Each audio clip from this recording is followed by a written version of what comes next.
7 a.m. Okay, Megan, time to give you an upgrade. Anything you'd like to add?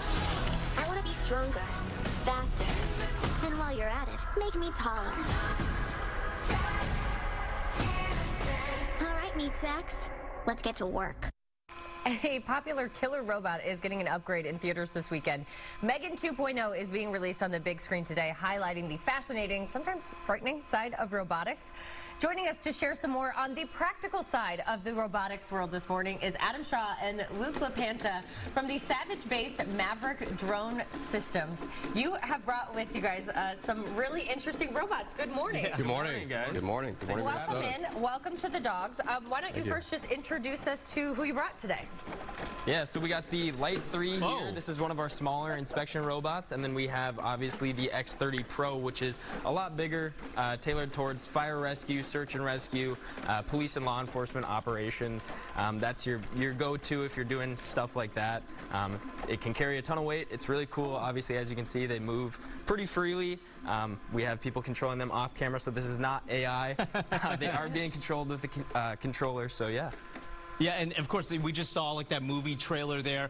We want to just clarify, though, you do not provide any robots for that movie, but you do have humanoid robots that are kind of similar to that. Yeah, we do. Yep. You could go, yeah. Yeah, we certainly have humanoids that of all different sizes and shapes and forms that have the ability to touch, see, and interact. So, you know, from the ability to dance mostly is kind of where the humanoids are focused right now. But I think there's a lot to come in the future to do a lot more.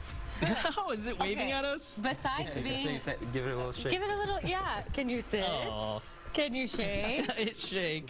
Oh, good dog. You mentioned some of the practical uses for these. Maybe because they're like cool, they're fun, but sometimes they're used to go places that humans can't, right? Yeah, correct. I mean, right now, most people are using these for inspections on schools, you know, using them for surveillance.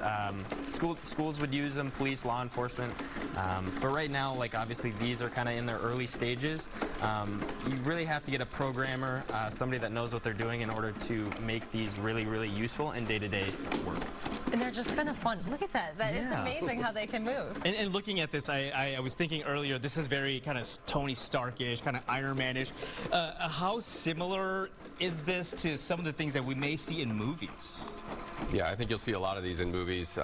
You know, working in the video game market, in the movie market, the ability to put a shell on them, armor them, and you know, basically have them interact with the actor in a different sort of way.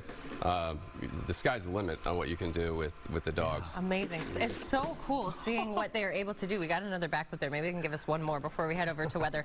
And so cool to see how far the technology has come and is being developed right here in our backyard. It is. Exactly. Yeah. Wow. Very cool, guys. We could watch these all day. This is really fun. Thank you for bringing the dogs in to the studio on this Friday. All right. Cool. Yeah, so right now it's 7:49. Let's get you over to Keith Marler for a look at your weather. Keith, you were looking at these dogs here as well, and pretty fascinating, right?